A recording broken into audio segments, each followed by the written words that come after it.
हरिः ओं तक्षं योराभृडीमहे गातुं जगनाय गातुं जगन्पतये दैवी स्वस्तिरस्तु नः स्वस्तिर्मानुषेभ्यः ऊर्ध्वं जिगातु भेषजं सन्नो अस्तु द्विपदे सञ्चतुष्पदे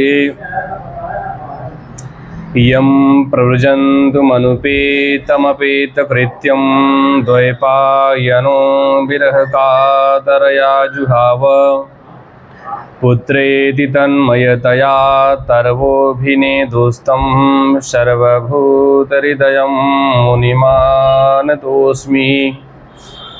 ॐ लम्बोदरं परमसुन्दरमेकदन्तं रक्ताम्बरं त्रिनयनं परमं पवित्रम् उद्धद्दिवाकरकरोज्ज्वलकायकान्तं विघ्नेश्वरं सकलविघ्नहरं नमामि। ध्येयं सदा परिभवग्नमभीष्टदोहं तीर्थास्पदं शिवविरञ्जनुतं शरण्यं भृत्यार्तिहं प्रणतपालभवाभिपूतं वन्दे महापुरुषते चरणारविन्दम्। जन्माद्यस्य यतोऽन्वयादितरतश्चार्थे स्वभिज्ञः स्वराट् तेने ब्रह्महृदाययादिकवये मुह्यं विजतसूरयः तेजो वारिमृदां यथा विनिमयो यत्र सर्गो मृषा धाम्ना स्वेन सदा निरस्तकुहकं सत्यं परं धीमहि निगमकल्पतरोर्गलितं फलं सुखमुखादमृतद्रवसंयुतं पिबत भागवतं रसमालयं मुहुर्मुहुः रसिका भुवि भावुकाः यस्य स्मरणमात्रेण जन्मसंसारबन्धनात् विमुच्यते। नमस्तस्मै विष्णवे प्रभविष्णवे सच्चिदानन्दरूपाय विश्वोत्पत्त्यादिहेतवे तापत्रयविनाशाय श्रीकृष्णाय वयं नमः। नारायणं नमस्कृत्य नरं चैव नरोत्तमं देवीं सरस्वतीं व्यासं ततो जयमुदीरयेत। कृष्णाय वासुदेवाय हरये परमात्मने प्रणतः क्लेशनाशाय गोविन्दाय नमो नमः। वसुदेवसुतं देवं कंसचाणूरमर्दनं देवकी परमानन्दं कृष्णं वन्दे जगद्गुरुं। बंशी विभूषितकरा नवनीरदाभात् पीताम्बराधरुडबिम्बफलाधरोष्ठात् पूर्णेन्दुसुन्दरमुखादरविन्दुनेत्रात् कृष्णात् परं किमपि तत्त्वं न जाने। राधा भक्तिर्हरिर्ज्ञानं ताभ्या या च समन्विता तां श्रीं भागवतीं गाथां वन्दे युगलरूपिणीम्। बर्हापीडं नटवरवपुः करड्योः कर्णिकारं बिभ्रद्वासः कनककपिशं वैजयन्तीं च मालां रन्ध्रान् वेणोरधरसुधया पूरयन् गोवृन्दे वृन्दारण्यं सपदरमणं प्राविशद्गीतकीर्तिः। मूकं करोति वाचालं पङ्गुं लङ्घयते गिरिं जतिकृपातमहं वन्दे परमानन्दमाधवम्।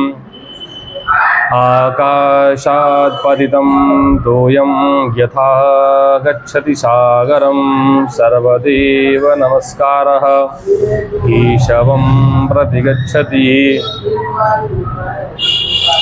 विश्वानि देव सवितुर्दुरितानि पराशुव जदभद्रं दन्नाशुव। ॐ यज्ञानतिमिरान्धस्य ज्ञानाञ्जनशलाकया चक्षुर्मिलितं येन तस्मै श्रीगुरुवे नमः। व्यासं वसिष्ठनप्तारं शक्तेः पौत्रमकल्मषं पराशरात्मजं वन्दे सुकतातं तपोनिधिं। व्यासाय विष्णुरूपाय व्यासरूपाय विष्णवे नमो वै ब्रह्मनिधये वासिष्ठाय नमो नमः। अचतुर्वदनो ब्रह्मा द्विबाहुरपरो हरिः अभाललोचनः शम्भुः भगवान् बादरायणः। श्रीलक्ष्मीनाथसमारम्भां नाथयामुनमध्यमाम् अस्मदाचार्यपर्यन्तां वन्दे श्रीगुरुपरम्परां। यो नित्यमच्युत पदाम्बुजयुग्मरुक्म व्यामोहतस्तदितराणि तृणाय मेने अस्मद्गुरोर्भगवतोऽस्य दैकसिन्धो रामानुजस्य चरणौ शरणं प्रपद्ये। श्रीमद्कश्यपगोत्रलब्धजनुषं विद्याविभूषोन्नतं सच्छास्त्रार्णवपारगामि विदुषां मान्यं मनोज्ञश्रियं स्वाचार्ये च जगद्गुरो बुधवरे श्रीवासुदेवे रतं वन्दे वन्द्यजगद्गुरुं मुनिवरं श्रीराघवार्यं गुरुं। श्रीवत्सवंशकलशोदधिशीतभानुं श्रीनन्दलालजनितं रघुवीरभक्तं श्रीराघवार्यपदपङ्कजसक्तचित्तं श्रीयोगीश्वरं गुरुमहं शरणं प्रपद्ये। देवदनुजनरनागखग प्रेतपितरगन्धर्व बन्दौ किन्नररजनिचर कृपाकरं अवसर्व।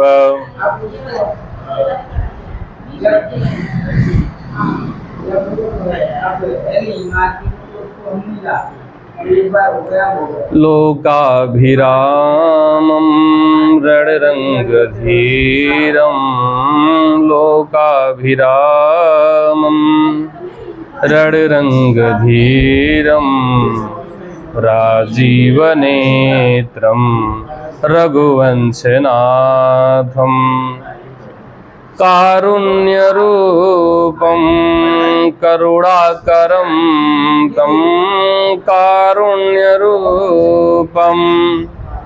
करुणाकरं तं श्रीरामचन्द्रं शरणं प्रपद्ये। कर्पूरगौरं करुणावतारं कर्पूरगौरं करुणावतारं संसारसारं भुजगेन्द्रहारं सदा वसन्तं हृदयारविन्दे सदा वसन्तं हृदयारविन्दे भवं भवानी सहितं नमामि मनोजवं मारुततुल्यवेगं मनोजवं मारुततुल्यवेगं जितेन्द्रियं बुद्धिमतां वरिष्ठं वातात्मजं वानरयूथमुख्यं वातात्मजं वानरयूथमुख्यं श्रीरामदूतं शरणं प्रपद्ये नीलाम्बुजश्यामलकोमलाङ्गं नीलाम्बुजश्यामलकोमलाङ्गं सीतासमारोपितवामभागं पाणौ महासायकचारुचापं पाणौ महासायकचारुचापं नमामि रामं रघुवंशनाथम् अहोबकीयं स्तनकालकूटम् अहोबकीयं स्तनकालकूटं जिघांसया पाययदप्यसाध्वी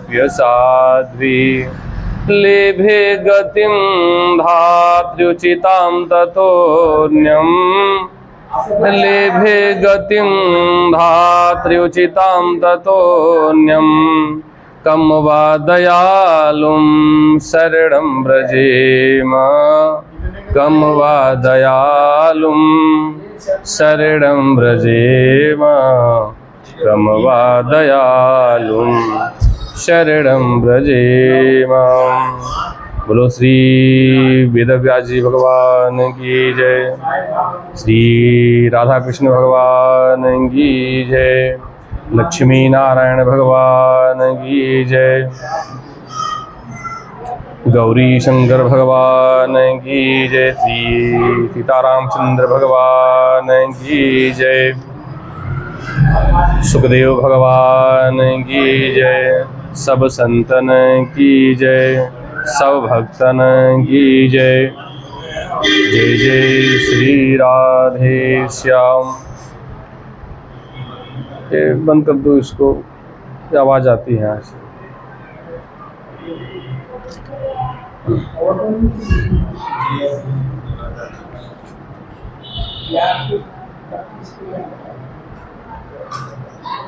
कथा में प्रवेश करने से पूर्व भगवान के नाम का संकीर्तन करेंगे। गोविंद बोलो हरि गोपाल बोलो, गोविंद बोलो हरि गोपाल बोलो, राधा रमण हरि गोविंद बोलो, राधा रमण हरि गोविंद बोलो, गोविंद बोलो हरि गोपाल बोलो, गोविंद बोलो हरि गोपाल बोलो, राधा रमण हरि गोविंद बोलो, राधा रमण हरि गोविंद बोलो। ब्रह्मा की जय जय, विष्णु की जय जय, ब्रह्मा की जय जय, विष्णु की जय जय, ज्ञान की देवी सरस्वती जी की जय जय, ज्ञान की देवी सरस्वती जी की जय जय। गोविंद बोलो हरि गोपाल बोलो, गोविंद बोलो हरि गोपाल बोलो, राधा रमण हरि गोविंद बोलो, राधा रमण हरि गोविंद बोलो। राम जी की जय जय, लक्ष्मण जी की जय जय, राम जी की जय जय, लक्ष्मण जी की जय जय, भरत जी की जय जय, शत्रुघ्न जी की जय जय, भरत जी की जय जय, शत्रुघ्न जी की जय जय, जनक दुलारी सीता माता जी की जय जय, जनक दुलारी सीता माता जी की जय जय। गोविंद बोलो हरि गोपाल बोलो, गोविंद बोलो हरि गोपाल बोलो, राधा रमण हरि गोविंद बोलो, राधा रमण हरि गोविंद बोलो। बोलो गोविंद भगवान की जय। श्री सीतारामचंद्र भगवान की जय।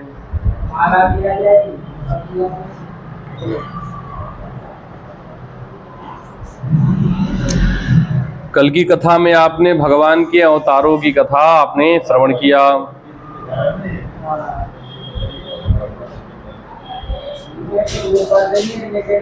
शौनक ऋषियों ने कहा सूत जी महाराज जी से कि श्रीमद् भागवत महापुराण वेद व्यास जी ने कब और कैसे बनाई।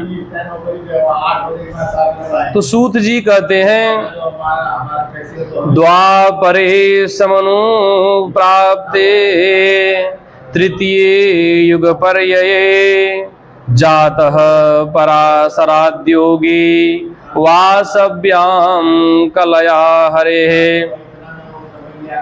अब वेद व्यास जी का अवतार हो रहा है। द्वापर युग में पराशर महर्षि के द्वारा वसु कन्या सत्यवती के गर्भ से वेद व्यास जी का अवतार हुआ। वेद व्यास जी ने 17 पुराण महाभारत जैसे ग्रंथों की रचना की। एक दिन वेद व्यास जी अपने आश्रम में सरस्वती नदी के तट पर बैठे थे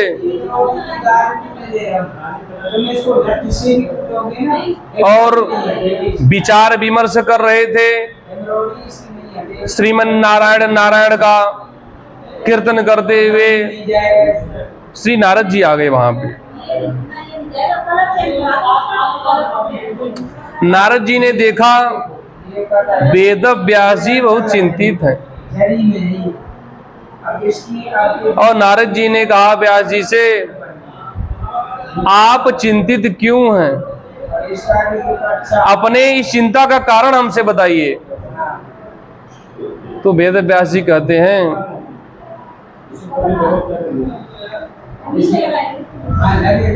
वेद व्यास जी कहते हैं स्त्री शूद्र द्विज बंधुनाम त्रयी न श्रुति गोचरा कर्म श्रेयसी मूढ़ानाम श्रेय एवं भवेदिह। स्त्री शूद्र पतित ये तीनों ही वेद श्रवण करने के अधिकारी नहीं हैं, इनको वेद नहीं पढ़ना चाहिए। इसीलिए व्यास जी ने सूत जी कह रहे हैं शौनक ऋषियों से कि इसी कारण व्यास जी ने महाभारत की रचना की। इसके द्वारा इन सबका कल्याण हो जाएगा। व्यास जी ने कहा नारद जी से लोक कल्याण के लिए सबके हित के लिए वेदों के 4 विभाग मैंने किए। वेदों को सार को प्रकट करने के लिए मैंने 17 पुराणों की रचना कर दी। महाभारत जैसे दिव्य ग्रंथों को मैंने प्रकट किया। ये सब किसके लिए किया मैंने? जो वेद नहीं पढ़ सकते, जो वेद पढ़ने के अधिकारी नहीं हैं और जो वेद पढ़ करके जिनको वेद पढ़ करके तत्व ज्ञान नहीं हो सकता, उन लोगों के हित के लिए मैंने महाभारत जैसे ग्रंथों की रचना कर डाली। वेदों के विभाग मैंने कर डाले, लेकिन मेरा मन अभी भरा नहीं है। मेरे मन को शांति नहीं मिल रही है और मेरे मन में हो रहा है कि मुझे और कुछ करना चाहिए, लेकिन क्या करना चाहिए यह समझ में नहीं आ रहा।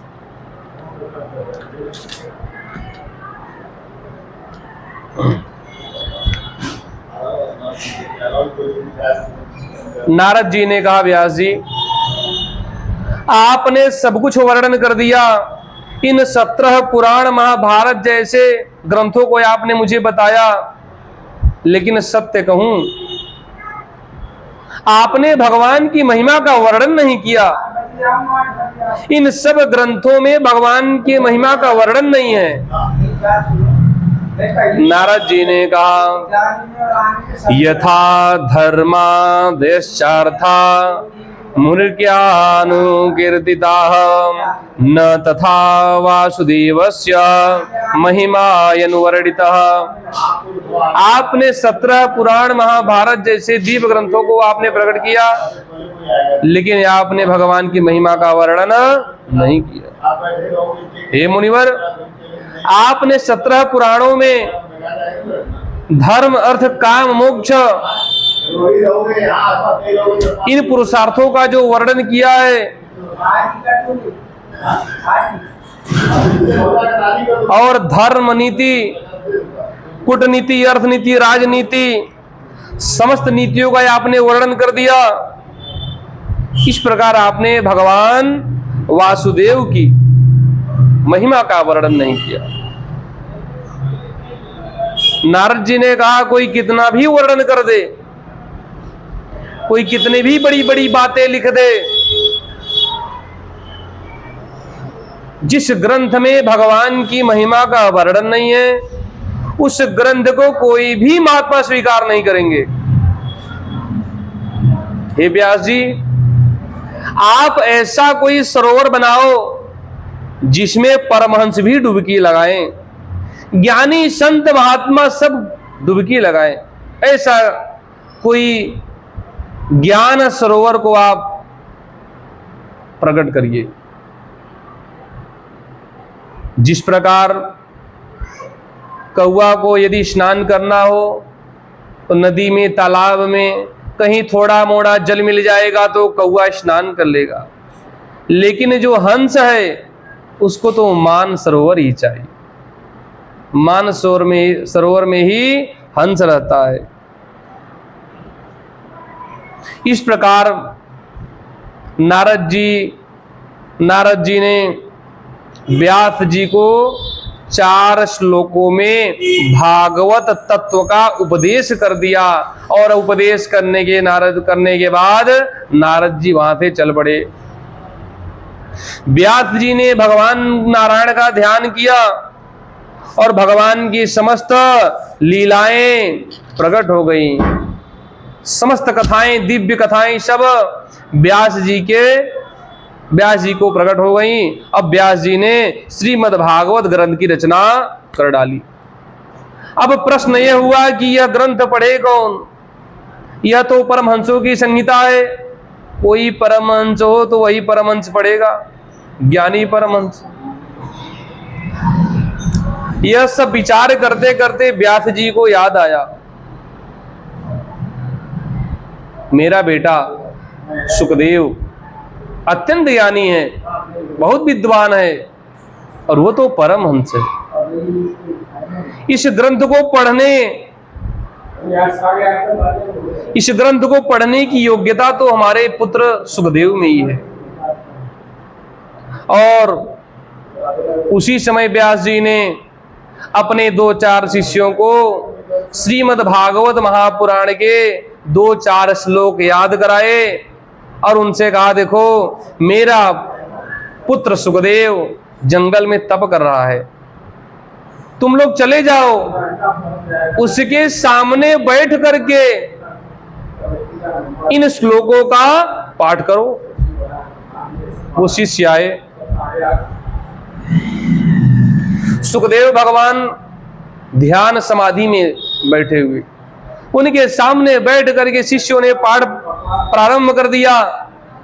शिष्यों ने प्रथम श्लोक सुनाया, अहो बकीयम स्तन कालकूटम, यहो बकीयम स्तन कालकूटम, जिघांसया पाय यदप्यसाध्वी, लेभे गतिं धात्र्युचितां ततोऽन्यं, लेभे गतिं धात्र्युचितां ततोऽन्यं, कम वा दयालुं शरणं व्रजेम, कम वा दयालुं शरणं व्रजेम। कम वा दयालुम शरणं व्रजेम। पहला श्लोक सुनाया। क्या सुनाया? जब भगवान 6 दिन के थे, पूतना भगवान को मारने के लिए आई, अपने स्तन में कालकुट विष लगा करके और भगवान के मुख में अपना पयोधर दे दिया। और भगवान ने क्या किया? भगवान दूध पीते पीते पूतना को मुक्त कर दिए, गति दे दिए। लेभे गतिम। भगवान कितने बड़े दयालु हैं। कम वा दयालुम शरणं व्रजेम। कोई किसी को मारेगा तो वो भी उसे मारेगा, ये तो स्वाभाविक है। हनुमान जी जब लंका में गए तो रावण ने कहा, तुमने हमारी सेना को क्यों मारा? तो हनुमान जी ने कहा, जिन मोहि मारा ते मैं मारे।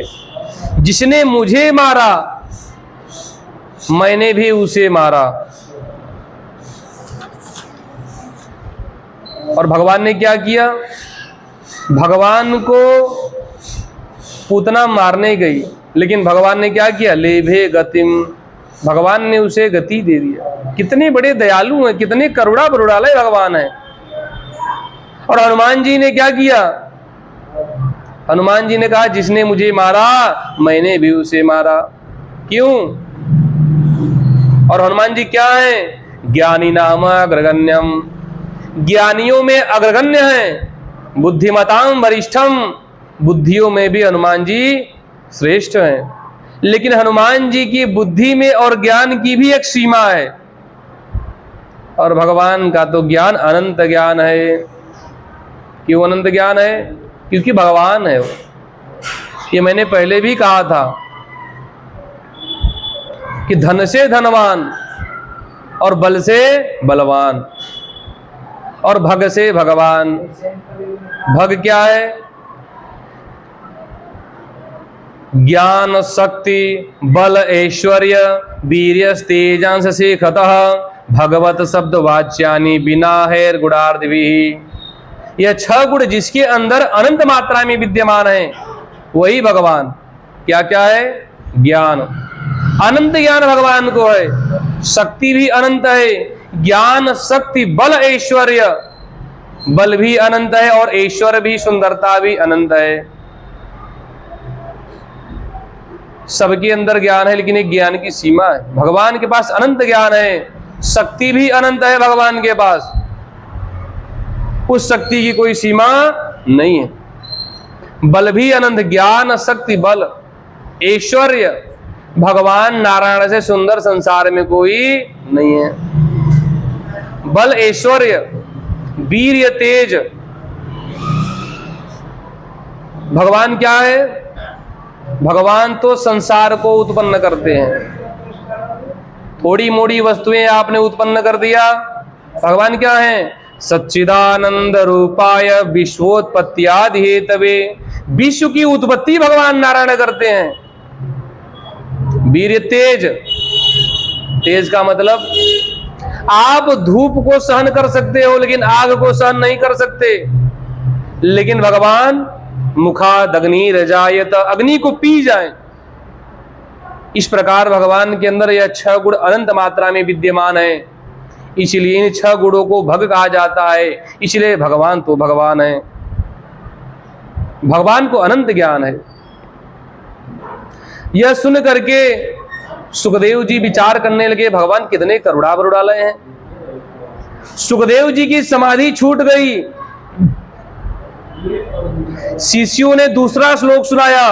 क्या सुनाया? बरहा पीड़म नटवर वपुः कर्ण्योः कर्णिकारं बिभ्रदवासः कनक कपिशं वैजयन्तीं च मालां रंध्रान वेणो रधर सुधया पूर्यन गो वृंदे वृंदारण्यम सपदमणं प्राविशद गीत गिरिधि। भगवान जब 10 वर्ष के हैं और गायों के पीछे पीछे भगवान चल रहे हैं। भगवान गैयों को चरा रहे हैं।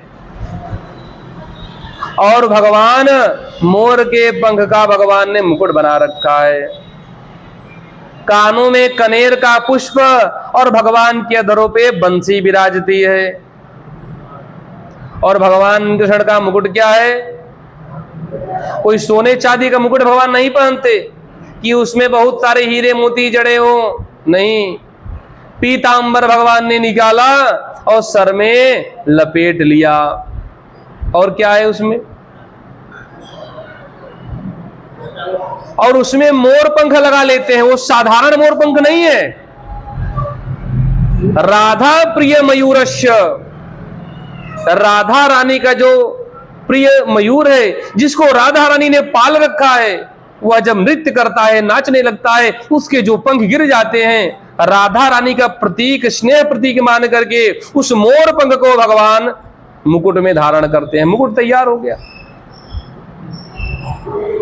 और कानों में कुंडल, कनेर पुष्प, टेढ़ी होती है, भगवान उसी को अपने कानों में धारण करते हैं। हीरे मोती का नहीं पहनते भगवान, कनेर पुष्प की माला, कनेर पुष्प का जो फूल है उसी को भगवान कुंडल के रूप में धारण कर लेते हैं। वैजयंतीम च मालाम, सुंदर भगवान वैजयंती का माला धारण करते हैं। और बंसी को अपने कंधे पर रखा, सखाओं से घिरे हुए भगवान वृंदावन में विचरण करते हैं। और भगवान की जो सखा हैं, हनसुख मनसुख सुमन सुदामा, रैदा पैदा जरा झपटुआ, ये सब भगवान के सखा हैं, उन्हें घेरे हुए हैं भगवान। ऐसे सुंदर दृश्य को सुखदेव जी सुन रहे। और वृंदावन के सभी पशु पक्षी जीव, चर अचर नारी, वृद्ध बालक भगवान की बंसी को सुन करके सब मोहित हो जाते हैं। इसका वर्णन जब किया, सुखदेव जी उठ करके खड़े हो गए और सुखदेव जी ने उन शिष्यों से कहा कि और सुनाओ। शिष्यों ने कहा अब हमारे पास हमें याद नहीं है श्लोक, और सुनना है तो गुरु जी के पास चलो, वहां पूरी पोथी पड़ी है। सुखदेव जी उठ करके चल दिए और जा करके अपने पिता के चरणों में प्रणाम किया।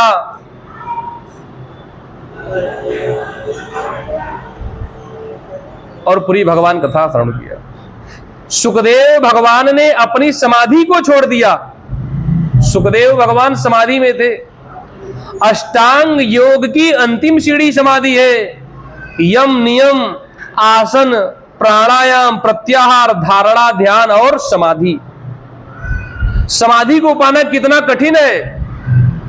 पहले यम से गुजरना पड़ेगा, फिर नियम से, आसन से, प्राणायाम से, ध्यान से, धारणा से, और तब समाधि अंतिम सीढ़ी।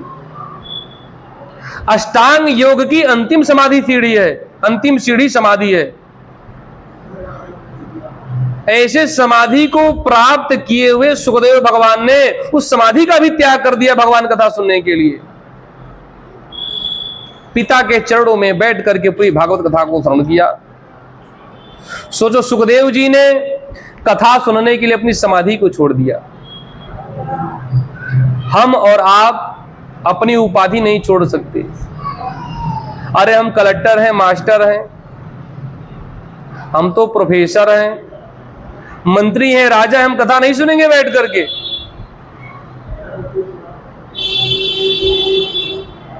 सुखदेव जी ने भगवान की कथा के लिए अपनी समाधि का भी त्याग कर दिया। सुखदेव जी ने कथा श्रवण किया और समय आने पे वही सुखदेव जी राजा परीक्षित को भगवान कथा श्रवण कराते हैं। सूत जी कहते हैं, सौनकाद ऋषियों, महाभारत युद्ध समाप्त हो चुका था और दुर्योधन की जंघा को भीम ने अपनी गदा से तोड़ चुके थे। युद्ध के मैदान में पड़े पड़े दुर्योधन अपनी मृत्यु का प्रतीक्षा कर रहा था। उसी समय वहां पे अश्वत्थामा आ गए और अश्वत्थामा ने कहा दुर्योधन से, आपने जिनको सेनापति बनाया वो तो शरीर से आपके साथ से, लेकिन मन से तो पांडवों के साथ। तन यहां है, मन पांडवों के साथ है, इसीलिए तुम्हारी पराजय हुई। तुम्हारी दुर्नीतियों के कारण यह पराजय तुम्हें हुई। आपने इन जिन सेनापतियों का चयन किया वो गलत किया तुमने। सेनापति, यदि मुझे सेनापति बनाते तो आज विजय आपकी हुई होती। सेनापति बनने के लिए लालायित रहता था अश्वत्थामा। अश्वत्थामा सोचता था यदि मैं सेनापति बनता तो इस युद्ध में मेरी कोई भूमिका होती, इतिहास के पन्नों में मेरा नाम भी होता।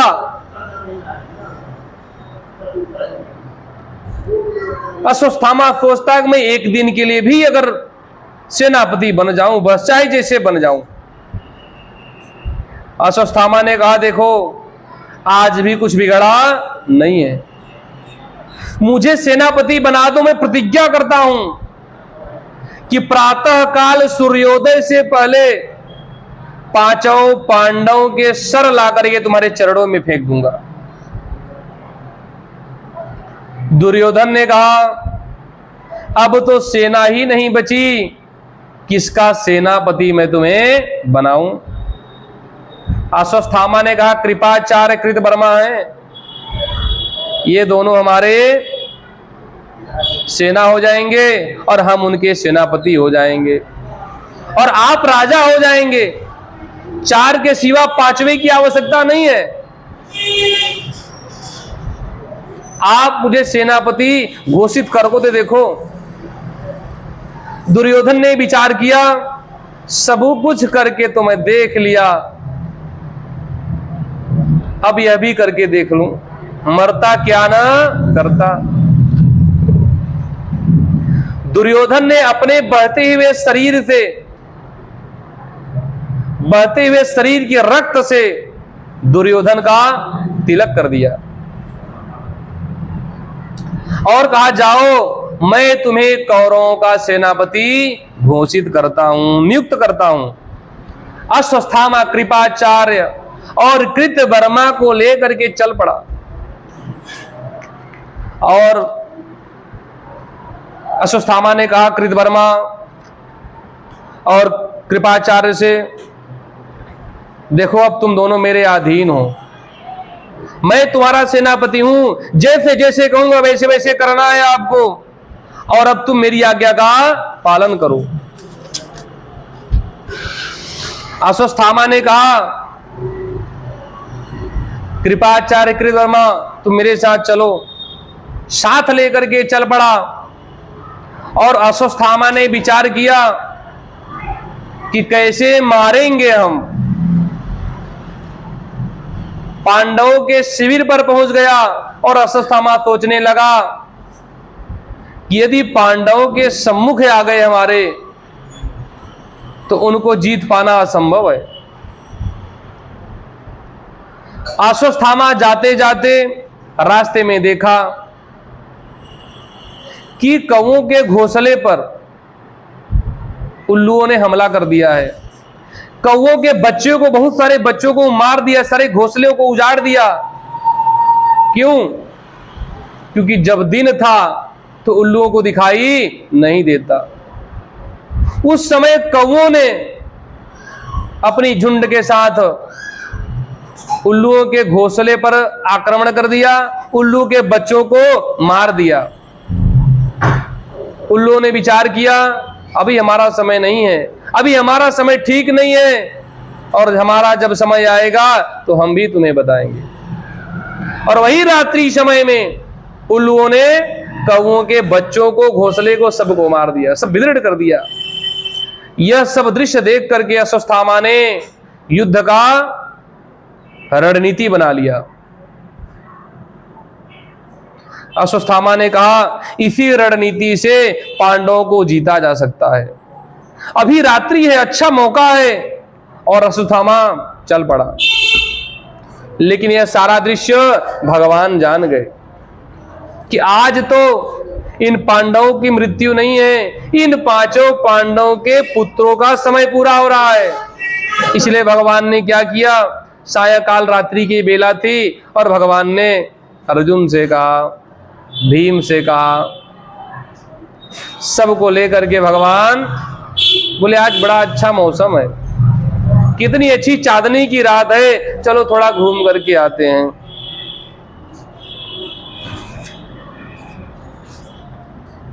चांदनी की रात बहुत सुंदर है। भगवान पांचों पांडवों को लेकर के घूमने निकल गए और अश्वत्थामा आ गया। अश्वत्थामा ने कहा कृतवर्मा कृपाचार्य से, तुम दोनों शिविर के द्वार पर ही रहना, जितने लोग बाहर निकलेंगे सबको मार देना, मैं शिविर में प्रवेश करने जा रहा हूं। और अश्वत्थामा शिविर में प्रवेश किया।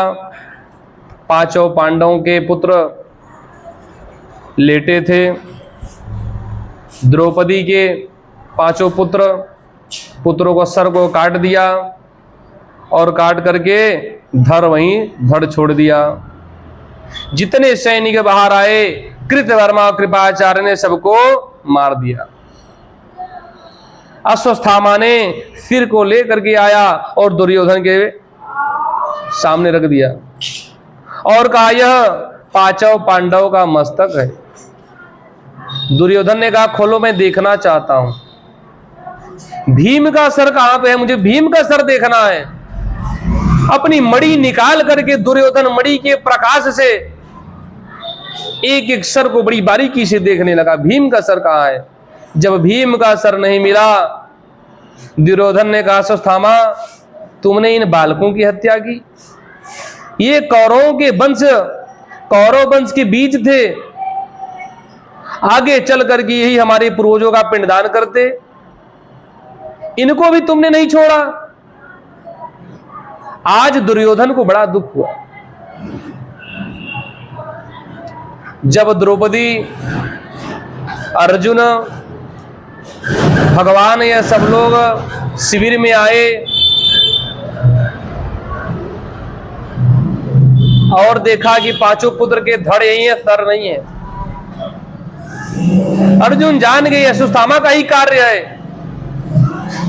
अश्वत्थामा ने ही यह सब किया है, मैं अश्वत्थामा को दंड दूंगा, उसे नहीं छोड़ूंगा। अर्जुन भगवान के साथ चल पड़े।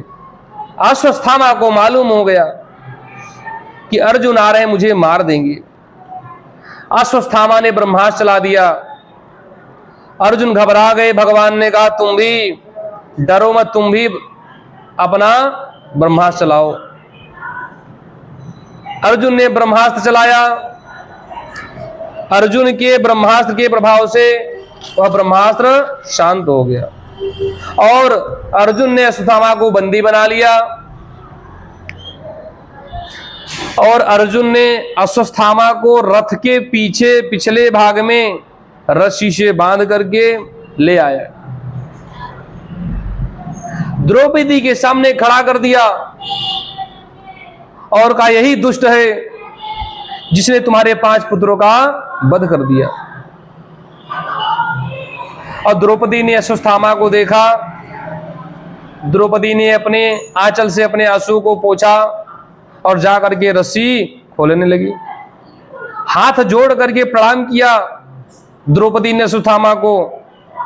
यही धर्म की निष्ठा है।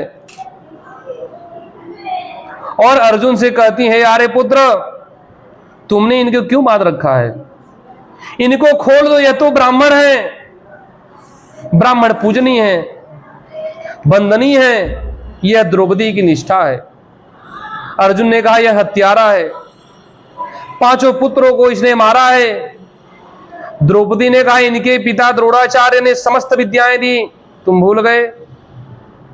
इसी विद्या से तुम युद्ध में सर्वश्रेष्ठ योद्धा के रूप में प्रतिष्ठित हुए, इन्हें छोड़ दो। द्रोणाचार्य के रूप में उनके पुत्र अश्वत्थामा है। ये गुरु के रूप में गुरु पुत्र को ही देखना चाहिए।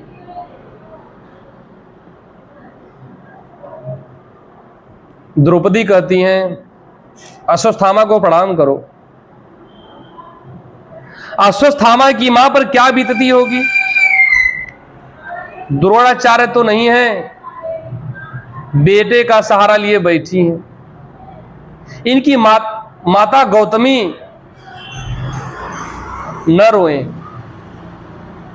वो कितनी पतिव्रता है।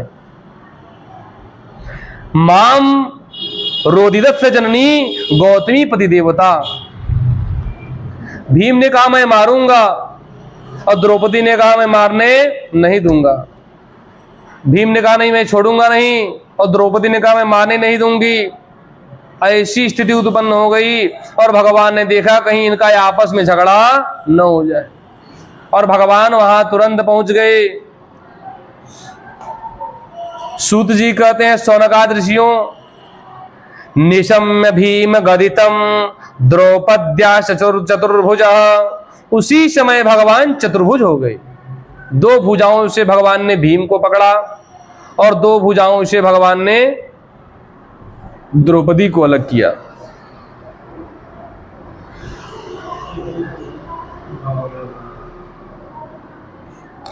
आवश्यकता पड़ने पर भगवान चतुर्भुज हो जाते हैं।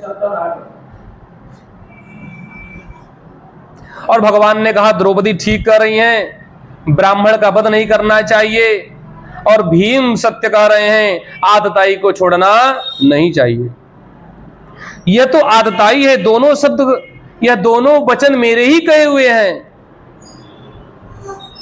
भगवान कहते हैं ब्रह्म बंधुर्न हंतव्य आतताई बधारहण। भगवान ने कहा अर्जुन तुम निर्णय करो क्या करना चाहिए। अर्जुन ने विचार किया अश्वत्थामा का अपमान हो जाए, ब्राह्मण का अपमान हो जाए, यह मृत्यु के समान है। अर्जुन ने अश्वत्थामा के मणि को निकाल लिया और अश्वत्थामा तेजहीन हो गया। अश्वत्थामा को शिविर से भगा दिया और पांचों पुत्रों का अंतिम संस्कार किया। अश्वत्थामा जाने लगा। जाते जाते अश्वत्थामा ने विचार किया कि मैंने संकल्प किया था पांडवों के कुल वंश को मैं समाप्त कर दूंगा, अब ऐसे समाप्त नहीं होगा, अब मुझे क्या करना चाहिए। ऐसे विचार करते करते अश्वत्थामा ने पांचों पांडवों पर ब्रह्मास्त्र चला दिया। ब्रह्मास्त्र को छोड़ दिया और ब्रह्मास्त्र को चलाने के बाद अश्वत्थामा वहां से जाने लगा, उत्तराखंड पहुंच गया। भागते भागते उत्तराखंड जब पहुंचा तो वहां वेद व्यास जी मिल गए। व्यास जी ने कहा अश्वत्थामा तुम कहां जा रहे हो, इतने भयभीत क्यों हो। अश्वत्थामा ने कहा मैंने ब्रह्मास्त्र छोड़ दिया है पांचों पांडवों पर, मेरे इस ब्रह्मास्त्र का कोई प्रतिकार नहीं कर सकता, अब उन पांचों पांडवों को कोई बचा नहीं सकता। लेकिन मुझे यह डर है कि जब पांचों पांडव मर जाएंगे तो श्री कृष्ण मुझे नहीं छोड़ेंगे, इसीलिए मैं भाग रहा हूं। व्यास जी ने कहा कहां जाओगे भाग करके, ब्रह्मांड में कौन सा कोना है जहां कृष्ण नहीं पहुंच सकते, कृष्ण के सुदर्शन से तुम नहीं बच पाओगे। अश्वत्थामा ने कहा अब मैं क्या करूं। व्यास जी ने कहा अभी भी तुम्हारे पास समय है, अपने संकल्प को तुम बदल दो। तुम चिरंजीवी हो लेकिन तुम्हारी आयु अब समाप्त हो चुकी है। तुमने भगवान के भक्तों का अनिष्ट किया, और ये पांडव कौन है, ये पांडव तो श्री कृष्ण के प्राण हैं। तुमने भगवान के प्राणों पर ब्रह्मास्त्र चलाया है, अब तुम्हारे प्राण नहीं रहेंगे, इसलिए अपने संकल्प को बदल दो। संकल्प करो कि वो ब्रह्मास्त्र पांडवों पे न जाकर के कहीं और चला जाए और ब्रह्मास्त्र भी सार्थक हो जाएगा। इस प्रकार अश्वत्थामा ने संकल्प किया। इस बार तो और भयानक ही संकल्प कर लिया।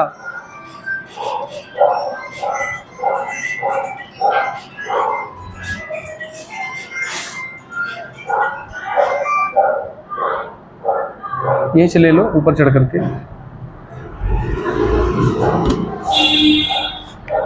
रोक दो वीडियो, रोक दो।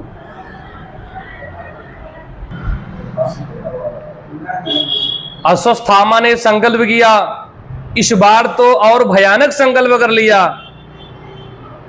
अभिमन्यु की पत्नी उत्तरा गर्भवती थी। अभिमन्यु के मरने के बाद अभिमन्यु की पत्नी जो है उत्तरा सती नहीं हुई, क्योंकि गर्भवती है। गर्भवती स्त्री को सती होने का शास्त्र आदेश नहीं करता। अब तो इस बार भयानक संकल्प कर लिया अश्वत्थामा ने। कुछ ब्रह्मास्त्र को उत्तरा के गर्भ में जाने का आदेश कर दिया।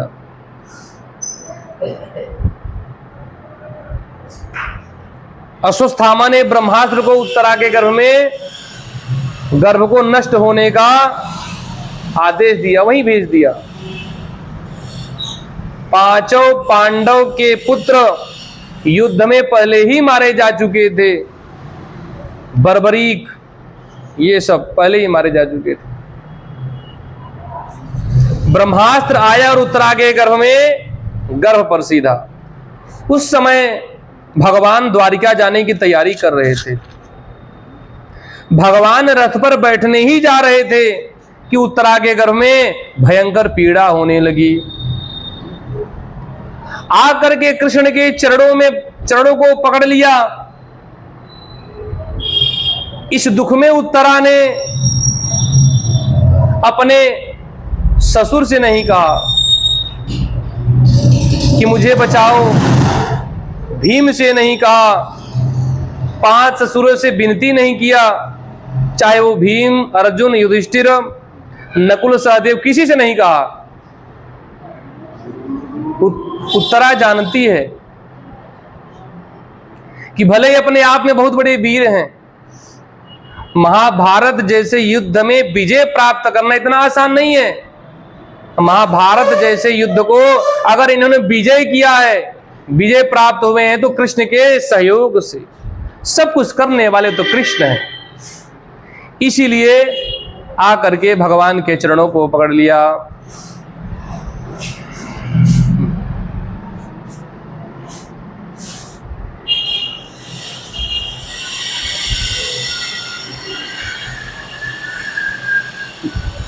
महाभारत में विजयी प्राप्त हुए तो भगवान कृष्ण की वजह से,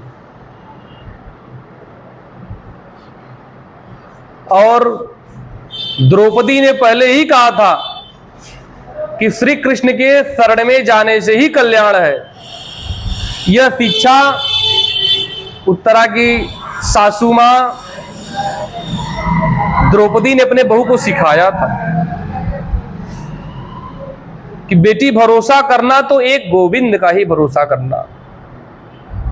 और द्रौपदी ने यह भी कहा था, मैंने भरोसा किया था 5 पतियों पर, लेकिन जब मेरा चीरहरण हो रहा था, ये 5 पति सिर झुका करके बैठे रहे और कुछ भी नहीं कर पाए। द्रौपदी कभी 5 पतियों को देखती, कभी गुरु द्रोणाचार्य को देखती, कभी भीष्म पितामह को देखती, लेकिन जब सबका सिर झुक गया, तब गोविंद की शरण को पकड़ा, मात्र भगवान का भरोसा किया। और भगवान तो कहते ही है कि जब मेरा ही एक भरोसा करता है जीव, तब मैं उसका हर प्रकार से कल्याण ही कल्याण करता हूं। सर्वधर्मान परित्यज्य मामेकम शरणं व्रज, अहम त्वा सर्व पापेभ्यो मोक्षयिष्यामि मा शुचः। सभी धर्मों अधर्मों को त्याग करके मामेकम शरणं व्रज, जब मेरी ही शरण में जीव आ जाता है, तब मैं उसके सभी पापों को नष्ट करके उसे मोक्ष दे देता हूं। ये भगवान की वाणी है।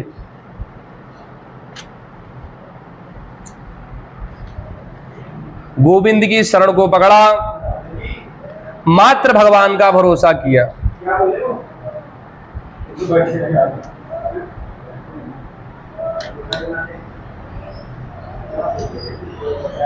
और द्रौपदी ने अनेक प्रकार के धर्म किए थे, और धर्म जो धर्म की रक्षा करता है, धर्म उसका रक्षा करता है। धर्मो रक्षति रक्षितः। और धर्म कोई और नहीं, भगवान ही धर्म है। भगवान क्या है? धर्म। इसलिए कहते हैं रामो विरामो विरजो मार्गो नेयो नयो नयः वीरः शक्तिमतां श्रेष्ठो धर्मो धर्म विदुत्तमः। भगवान ही धर्म है, और जो धर्म की रक्षा करता है तो भगवान उसकी रक्षा करते हैं। द्रौपदी ने भगवान की शरणागति किया। उस समय भगवान द्वारिका में बैठे थे, उस समय भगवान चौसल खेल रहे थे, रुक्मिणी जी सामने बैठी थी। उसी समय द्रौपदी ने पुकारा भगवान को, हे गोविंद हे गोविंद। भगवान जान गए, और भगवान ने कहा वर्धताम। रुक्मिणी जी ने सोचा कि वरदान का मतलब बढ़ाना होता है, और भगवान तो चौसल खेल रहे हैं, इसमें गोटी बढ़ा रखे हैं पहले से ही, अब क्या बढ़ाने की बात कर रहे हैं। भगवान ने कहा आज कौरवों की सभा में द्रौपदी का वस्त्रापहार हो रहा है, मैंने धर्म को आदेश दिया है। भगवान में धर्म में कोई अंतर नहीं है। भगवान कहते हैं मैंने धर्म को आदेश दिया है कि तुम वस्त्र बढ़ाओ। रुक्मिणी जी ने कहा कौरवों की सभा में द्रौपदी के 5 पति भी है वहां पे, जिसके 5 पति उसकी ये गति। यह सुन करके भगवान को क्रोध आ गया। भगवान ने कहा ये पांडव तो असली अपराधी हैं, दंड तो इनको मिलना चाहिए। भगवान ने सुदर्शन चक्र का स्मरण किया, और भगवान ने सुदर्शन से कहा चक्रराज जाओ, 5 पांडवों के मस्तक काट करके शीघ्र से शीघ्र ले आओ। सुदर्शन चल पड़े। रुक्मिणी जी ने कहा सुदर्शन रुक जाओ। मां की आज्ञा मान करके सुदर्शन रुक गए। भगवान ने कहा देवी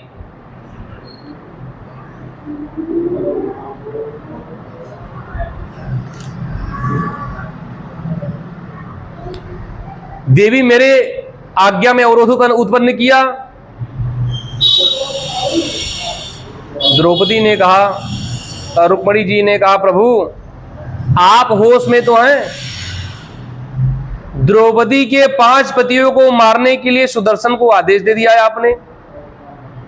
भगवान ने कहा हाँ वो अपराधी हैं, उन्हें युद्ध करना चाहिए, उन्हें लड़ाई करनी चाहिए, उन्हें मारना चाहिए। द्रौपदी की रक्षा के लिए उन्हें मर भी जाना चाहिए। यदि मर मिट गए यही धर्म है। रुक्मिणी जी ने कहा मैं मानती हूं 5 पांडव अपराधी हैं, लेकिन जिस द्रौपदी की रक्षा के लिए आप इतने व्यग्र हैं, जिस द्रौपदी पर कृपा करने के लिए आप इतने व्याकुल हैं, यदि वो 5 पांडव मर जाएंगे तो आपकी जो बहन है द्रौपदी वो विधवा हो जाएंगी। जिस द्रौपदी को आप सुखी देखना चाहते हैं आप स्वयं उसे दुखी कर देंगे। जब श्वेत वस्त्रों में बिना आभूषण के द्रौपदी आपके सम्मुख आएगी तो आप नजर से नजर नहीं मिला सकते। जीवन भर आपको पश्चाताप होगा कि मैंने अपने हाथों से अपनी बहन को विधवा कर दिया। क्या यह सही है? अब भगवान सोचे हो। भगवान ने कहा सुदर्शन, भगवान ने सुदर्शन को रोक दिया। सुदर्शन वापिस चले गए। अब भगवान ने वस्त्र को आदेश दिया बढ़ाओ, और भगवान के भक्त कहते हैं कि भगवान का वस्त्रावतार हो गया। क्यों? भगवान तो अनंत है, सच्चिदानंद परमानंद अनंत भगवान है। जो वस्तु अनंत हो जाती है वही भगवान हो जाते हैं। वस्त्र का अवतार हो गया भगवान का। द्रौपदी ने सनातन धर्म में, सनातन हमारा जो धर्म है ना, बड़ा सतरंगी है। ऐसे सतरंगी है, अनेक प्रकार के धर्म हैं। सनातन धर्म में पूजा पाठ आरती यज्ञ दान ये सब धर्म ही है। द्रौपदी ने अनेक प्रकार के धर्म किए। मानो भगवान का आदेश हो गया कि जितने प्रकार के धर्म किए उतने प्रकार की साड़ियां उसी रूप में परिवर्तित होने लगी। रंग बिरंगी साड़ियां मानो प्रकट होने लगी। मानो वही धर्म रंग बिरंग साड़ी बन करके प्रकट हो गए। और जब वस्त्र बढ़ने लगा और भक्तों की भावना है, सुंदर सफेद सब्ज बैगनी हरी पीली, तेरी बहु तेरी नहीं गिनबे में आयो है। लाली और गुलाबी गुलनारी पाट फाल शाही, काही और बादामी बहु तेरो दर्शायो है। खाकी प्याजी धानी आसमानी जाफरानी, रंग रंग साड़ी आसमान लग छायो है। द्रौपदी के काज ब्रजराज हैं बजाज, मानो लाद के जहाज पट द्वारिका से आयो हैं। इतनी साड़ियां उत्पन्न होने लगी, इतनी रंग बिरंगी साड़ियां उत्पन्न होने लगी, मान लो भगवान बजाजा बन गए। और द्वारिका की सारी बाजार लेकर के भगवान आ गए। साड़ी बहुआरी बाटे विविध किनारी बाटे, सलमा सितारी बेल गोटी धूप छहिया। फीटी बाटई फीकी बाटई गाढ़ बाटई लागल पहाड़ बाटई, मखमली पाट बासिली कमखन हिया। रधवा जो होत आज आगे ठाण हो जात, पूछ लेत कान्हा तो पकड़ लेत बहिया। मोरे आगे कमरी तू ओढ़ के चरैल गाय, मोरे आगे कमरी तू ओढ़ के चरैल गाय। साड़ी कहाँ पौल कान्हा रेशमहिया। भक्त कहते हैं राधा जी यदि होती तो पूछती है गोविंद, एक दिन वो था जब ये आप कपड़े चुराती थी, इतने वस्त्र तुम्हें कहां से मिले? 10,000 हाथी का बल रखने वाला दुशासन वस्त्र को खींचते खींचते थक गया और भगवान का वस्त्रावतार हो गया। दुर्जन दुशासन दुकूल गयो दीनानाथ, दीन होए के द्रौपदी दुलारी और पुकारी हैं। बात है युधिष्ठिर की पार्थ भी मौन बैठ, भीष्म महाभीम ग्रीवा नीचे कर डारी हैं। अंबर सो अंबर पहाड़ लगो शेष कवि, कहवो बखानो द्रोड़ कर लो बिचारी है। साड़ी बीच नारी है कि नारी बीच साड़ी है, साड़ी ही की नारी है कि नारी ही की साड़ी है। ऐसी अद्भुत लीला भगवान ने किया। ऐसी अद्भुत लीला भगवान ने क्यों किया? जब द्रौपदी ने मात्र गोविंद पर भरोसा किया। यह सब द्रौपदी ने कहा था उत्तरा से कि भरोसा करना तो गोविंद का ही भरोसा करना। आज उत्तरा के गर्भ में ज्वाला होने लगी। उत्तरा दौड़ करके आई, भगवान के चरणों में गिर गई और कहने लगी, पाहि पाहि महायोगिन देव देव जगतपते, नान्यम तद्भयम पश्ये यत् मृत्यु परस्परम। भगवान ने कहा, उत्तरा क्या हो गया? उत्तरा ने कहा, प्रभु मेरे गर्भ में बड़ी ज्वाला हो रही है, प्रभु इस गर्भ को बचा लो, इसे मरने मत दो। भगवान ने कहा इस गर्भ से इतना प्रेम तुम्हें क्यों है? खुद मरना चाहती हो, इस गर्भ को बचाना चाहती हो?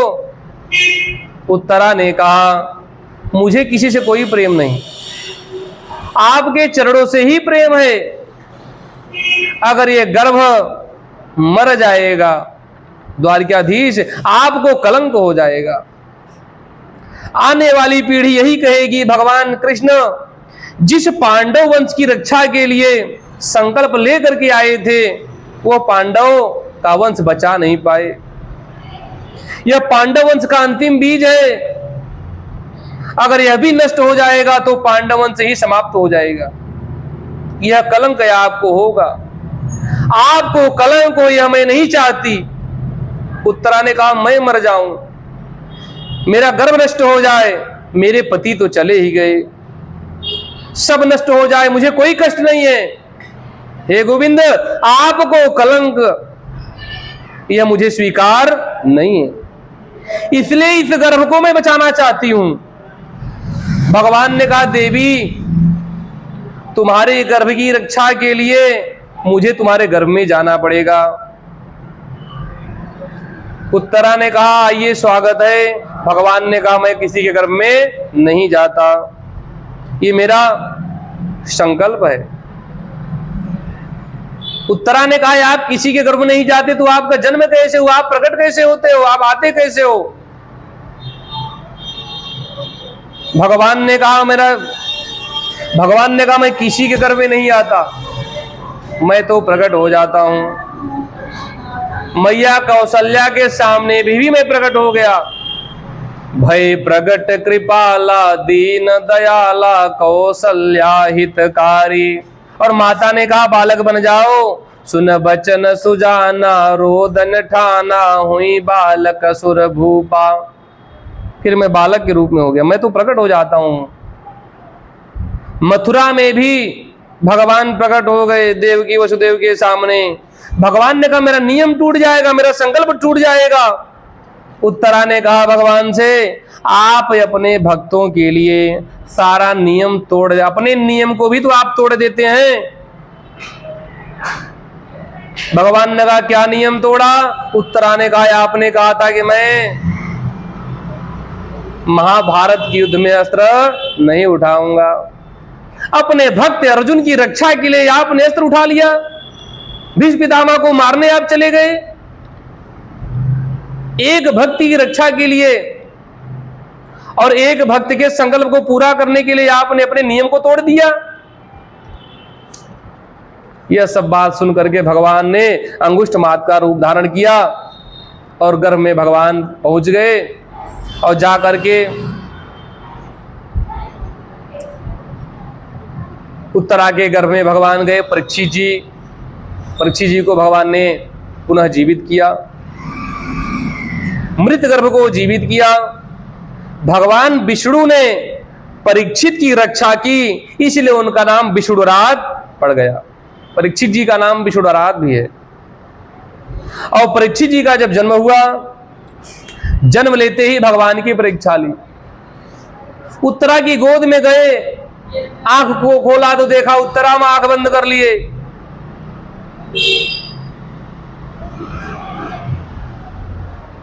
जिसके गोद में परीक्षित जी गए, सबके गोद में आंख को खोला और आंख बंद कर लिए।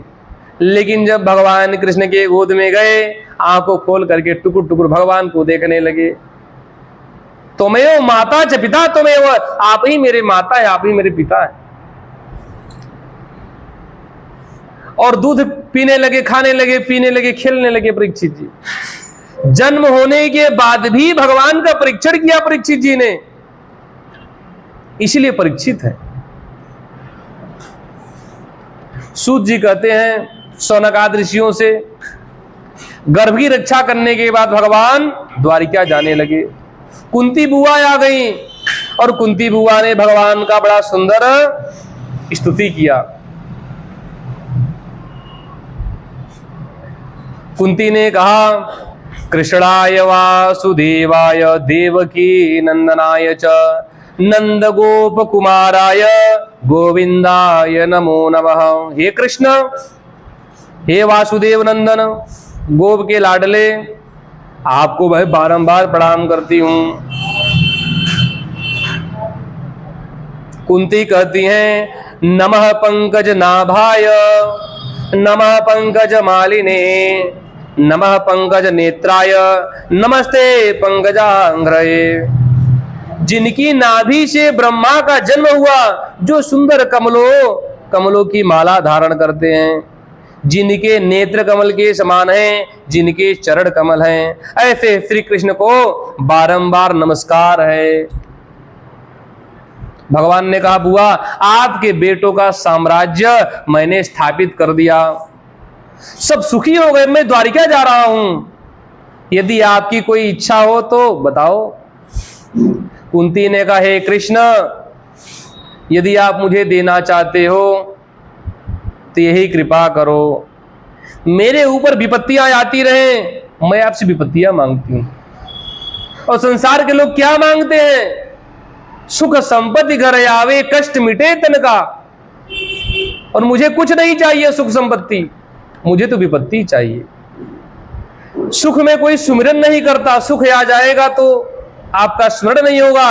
और आज आपने सब कुछ सुख पूर्वक स्थापित करके हमसे दूर जा रहे हो, और जितने दिन से विपत्तियां थी उन विपत्तियों में आप मेरे साथ खड़े रहे, तो मुझे विपत्ति ही चाहिए, मुझे सुख नहीं चाहिए। कुंती कहती हैं, विपदः सन्तुनः शश्वत् तत्र तत्र जगद्गुरो, भवतो दर्शनम यस्याद पुनर्भव दर्शनम।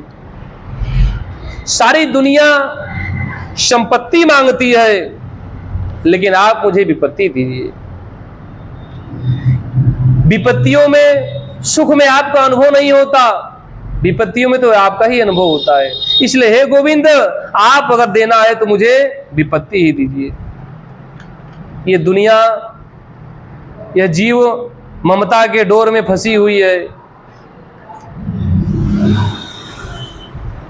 इसलिए गोस्वामी तुलसीदास जी कहते हैं, जननी जन की बंधु सुतदारा, तनु धनु भवन सुहृद परिवारा, सबके ममता ताग बटोरी, मम पद मन ही बांध बरी डोरी।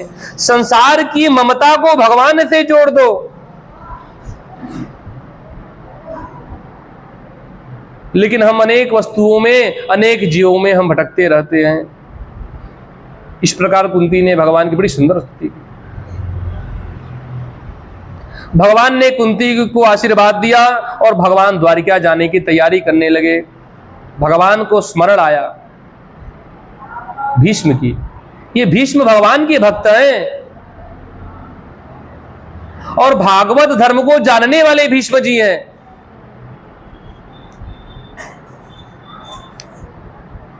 भगवान ने विचार किया, भीष्म पितामह का दर्शन करने के लिए युद्ध के मैदान में भगवान पांचों पांडवों को लेकर के चल पड़े।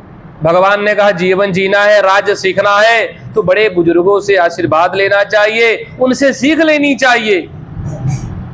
और भगवान ने पांचों पांडवों को लेकर के युद्ध क्षेत्र में पहुंच गए। भीष्म पितामह बाणों की सैया पर पड़े थे, सूर्य उत्तरायण की प्रतीक्षा कर रहे थे कि सूर्य उत्तरायण हो तो मैं अपने प्राणों का त्याग करूं। लेकिन भगवान जब पहुंच गए, भीष्म पितामह की आंखें बंद थी। भगवान का स्मरण कर रहे थे भीष्म पितामह, और भगवान जैसे ही पहुंचने लगे तो आंख खोल करके जगह जगह खोजने लगे भगवान को। जान गए पितामह जी, मेरे कृष्ण आ रहे हैं, मेरे भगवान आ रहे हैं। कमल पुष्पों की माला का सुगंध, तुलसी के वन माले की सुगंध आई, जान गए तो हमारे ठाकुर जी आ रहे हैं। गोविंद का अनुभव हो गया। भीष्म पितामह ने जैसे ही भगवान को देखा प्रसन्न हो गए। पितामह मुस्कुराने लगे और पांचों पांडव और भगवान पितामह के पास खड़े हो गए। इस पितामह ने कहा अर्जुन से, अर्जुन देख रहे हो कृष्ण को, ये कृष्ण है ना।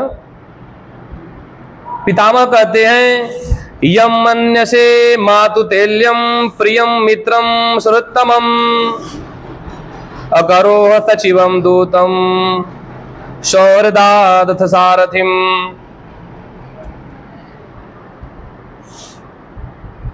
पितामह कहते हैं जिसको तुमने अपने मामा का बेटा तुम समझते हो, जिसको तुम अपना प्रिय मित्र समझते हो, जिसको तुम सारथी बना करके सेवा लिया, जिसको तुमने, ये कृष्ण साक्षात विष्णु नारायण है। पितामह जी कहते हैं एक वे भगवान साक्षात द्यो नारायण पुमान मोहयन्या मोह जन्माया लोकम गूढ़ चरित विष्णु। अपनी माया से मोहित करते हुए ये लीला कर रहे तो साक्षात विष्णु नारायण है। और ये कृष्ण कौन है? सबकी आत्मा है, ये तो सबके हृदय में वास करते हैं, यही परमात्मा है। और इन पर कभी संशय मत करना।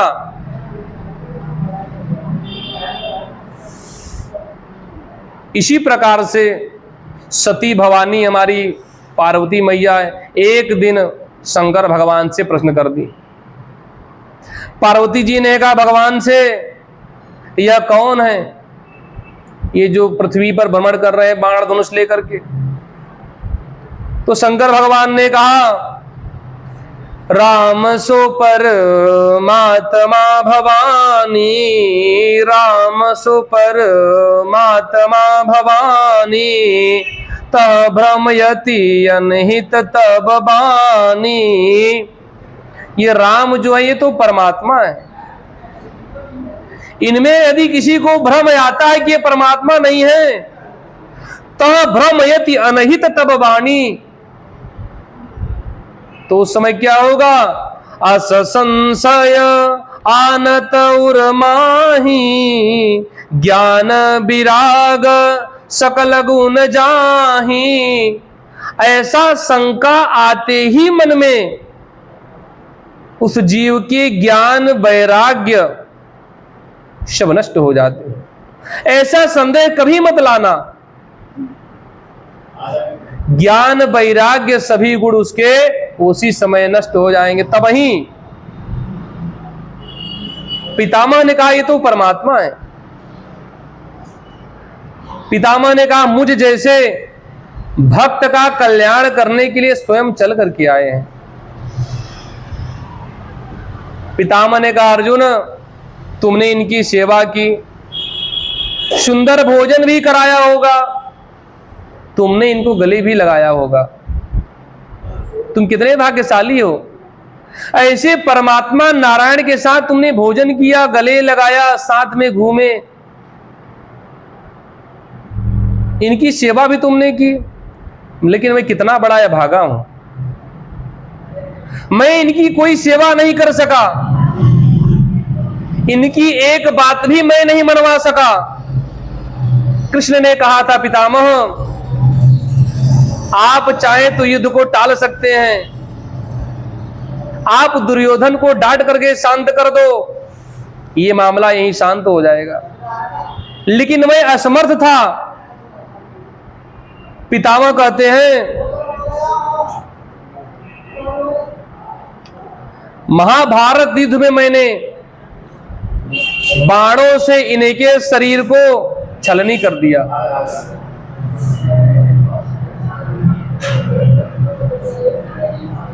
पितामह कहते मैं अभागा हूं, कोई सेवा नहीं कर पाया। और सेवा भी क्या किया? कहते हैं महाभारत के युद्ध में मैंने बाणों से इनके शरीर को छलनी कर दिया। ये पितामह कह रहे हैं।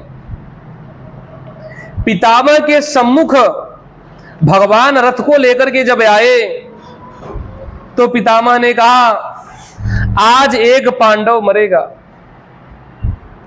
आज अर्जुन मेरे बाणों से बच करके नहीं जा सकता। ये पितामह ने उद्घोष कर दिया। और पितामह ने कहा, कृष्ण ने प्रतिज्ञा किया है कि मैं शस्त्र नहीं उठाऊंगा, लेकिन आज ये आपका जो भक्त है पितामह प्रतिज्ञा करता है कि आपसे ही शस्त्र उठवाएगा। पितामह ने भी प्रतिज्ञा कर लिया। इस प्रकार पितामह ने एक साथ सैकड़ों बाण मारे। भगवान जिस रथ पे सवार थे, अर्जुन बैठे थे, इतने बाण आए वहां पे कि भगवान के रथ के अगल बगल जितने सेना खड़े थे सबकी सर कट गए। और सारा जो उनके सर से जो गर्दन से खून निकला, उससे भगवान का पूरा स्नान हो गया, अभिषेक हो गया भगवान का। पितामह ने कहा,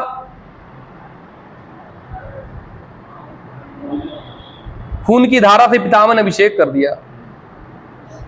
पितामह ने कहा, लोग दूध से आपका अभिषेक करते हैं, पंचामृत से अभिषेक करते हैं, लेकिन मैं रक्त से कर रहा हूं। क्यों? यह वीरों की पूजा है, ये किसी कायर की पूजा नहीं है। लेकिन आपको दूध से स्नान कराना है, यहां दूध नहीं, ये तो रक्त से ही स्नान कराऊंगा। भगवान का पूरा अभिषेक हो गया। अब स्नान के बाद वस्त्र भी चाहिए। पितामह ने निकाला बाण, सैकड़ों बाण मारी एक बार में। वो सारे बाण जाकर के रथ के अगल बगल भूमि पर ऐसे धस गए, मिट्टी का बहुत बड़ा फव्वारा उड़ा। वह सब मिट्टी का जो धूल फव्वारा था उड़ करके कृष्ण भगवान के पूरे शरीर पर लग गया। पीले पीले भगवान का शरीर चमकने लगा। पितामह ने कहा, आपको पीतांबर प्रिय है, इस रणभूमि में यही पीतांबर है आपके लिए।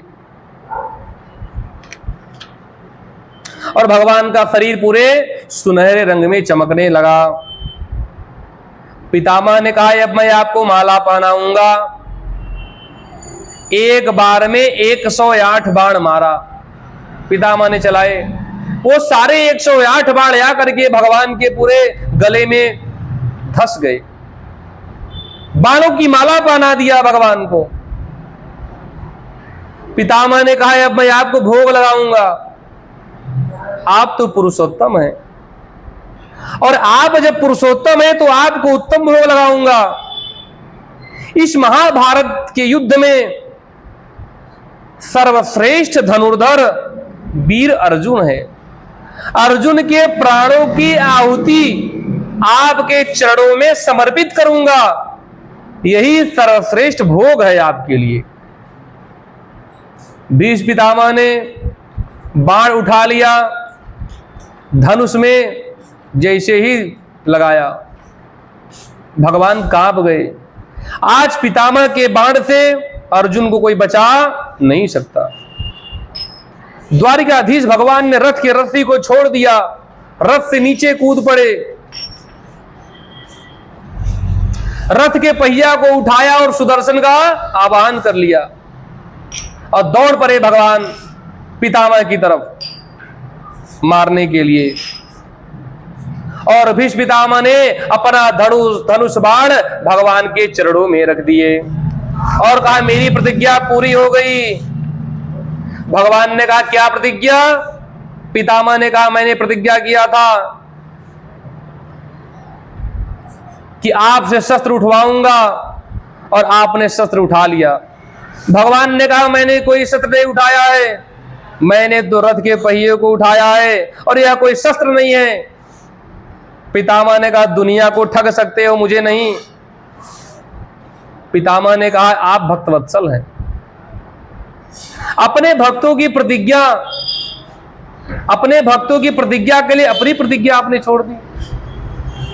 मैंने भी तो प्रतिज्ञा किया था आपसे बाण उठवाऊंगा, आपने उठा करके अपनी इस भक्त का सम्मान कर दिया और अपनी प्रतिज्ञा को आपने छोड़ दिया।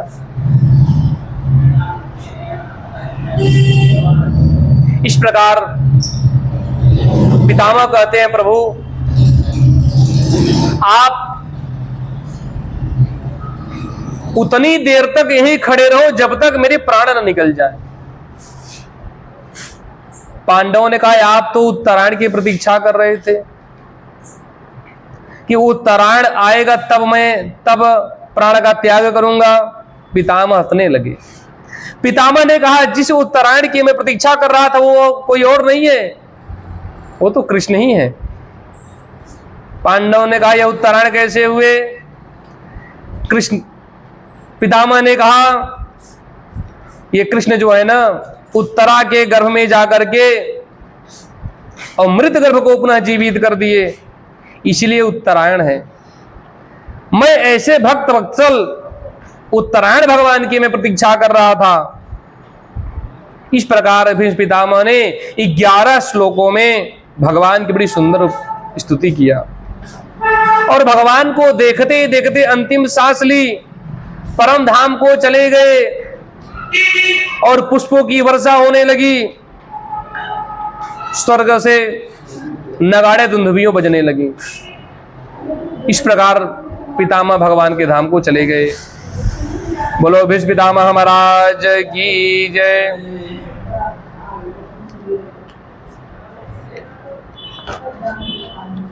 अब आगे कथा कल श्रवण करेंगे। एक भजन करते हैं। हाँ,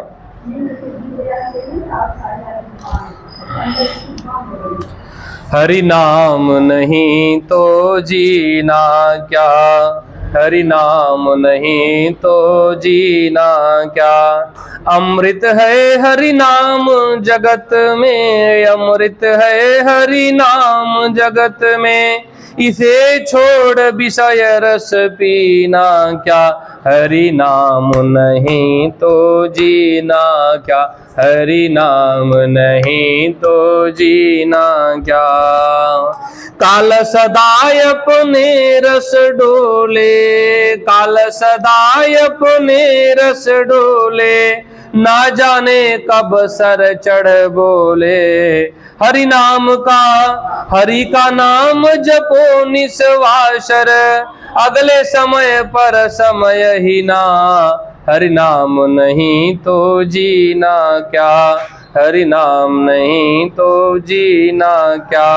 अमृत है हरि नाम जगत में, अमृत है हरि नाम जगत में। इसे छोड़ विषय रस पीना क्या, हरि नाम नहीं तो जीना क्या, हरि नाम नहीं तो जीना क्या। भूषण से सब अंग सजावे, भूषण से सब अंग सजावे। रसना पर हरि नाम न आवे, रसना पर हरि नाम न लावे। देह पड़ी रह जावे यहीं पर, देह पड़ी रह जावे यहीं पर। फिर कुंडल और नगीना क्या, हरि नाम नहीं तो जीना क्या, हरि नाम नहीं तो जीना क्या। अमृत है हरि नाम जगत में, अमृत है हरि नाम जगत में। इसे छोड़ विषय रस पीना क्या, हरि नाम नहीं तो जीना क्या, हरि नाम नहीं तो जीना क्या। तीरथ है हरि नाम तुम्हारा, तीरथ है हरि नाम तुम्हारा।